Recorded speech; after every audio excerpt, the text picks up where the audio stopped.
UNHCR Spokesperson Laura Padoan is on Zoom to talk to us a little bit about the issues regarding refugees that are fleeing Ukraine. Laura, thanks very much indeed for joining us and welcome to the programme. Good evening. Thank you for having me. All right. Laura, what is the status at the moment in terms of refugees? We're seeing people leaving Ukraine in their numbers. Do we know how many have left and where they're going? Well, we are deeply alarmed by the events that are happening in Ukraine, and the magnitude of this crisis cannot be overstated. More than 500,000 people, that's 500,000 people, have fled Ukraine into neighbouring Poland, Hungary, Romania and Slovakia, and that's just in the last 5 days, and that figure is rising by the hour. We have a figure of around 100,000 people who have been forced from their homes but are still within the country, but that is extremely dynamic and a fluid situation. We're hearing reports all the time of people fleeing their towns and cities because of the bombing, and people are just terrified and wanting to escape the country to safety. When they cross the border, where are they going? I mean, who's receiving them? What kind of help are they getting? Well, as I said, they're crossing into Poland, Hungary, Romania, Moldova, Slovakia. UNHCR is at the border areas in all of those countries. We're working with the authorities. We are setting up reception centres. We are providing tents, blankets, baby kits, solar lamps, so that people have some basic essentials when they cross. Obviously, it's an alarming situation, and the scale of this crisis we've not seen in recent years. So we are working desperately around the clock with authorities and with our UN agencies to pre-position supplies. We're airlifting in more aid to Moldova tomorrow, and we're also providing cash assistance to refugees. Tomorrow we'll be launching our flash appeal for the Ukraine situation, and we really hope that the international community comes together and meets the needs of the Ukrainian people as they flee into neighbouring countries. I would imagine other countries, perhaps a little further afield, would need to chip in and assist as much as they can. I mean, that's right, because at the moment it is the countries neighbouring Ukraine that are keeping their borders open, and that's incredibly important. First and foremost, people need to access safety and protection. Down the line, we will also need to see greater support from other countries in the rest of Europe. The EU has declared that they will be issuing a temporary visa for Ukrainians. Other countries have done likewise as well, and that's very welcome. Relocation may be a possibility, but for now the first urgent pressing needs are at the border areas where we've seen large numbers of people crossing into neighbouring countries. Our prediction is that up to 4 million people could be crossing, leaving Ukraine as refugees in the near future if the crisis escalates. We've been seeing some disturbing reports and videos on social media. We're not sure how far true they are, of Africans in particular that have been prevented to get on trains leaving Ukraine.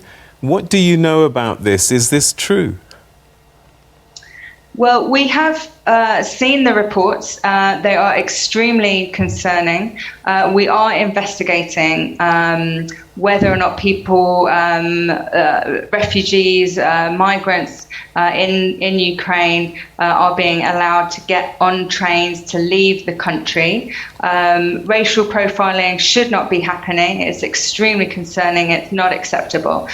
We know that there are around 5,000 refugees and 2,000 asylum seekers in Ukraine, many of them from African countries, from the Middle East, from countries all over the world. These are people who have already fled war and persecution in their own countries, people who are incredibly vulnerable and who also need to access asylum in other countries and should be allowed to leave the country. So we are following up with authorities in Ukraine and in the neighbouring countries to make them aware that asylum should be available to all, and it's absolutely imperative that states keep their borders open to people in need of protection, regardless of their nationality and race.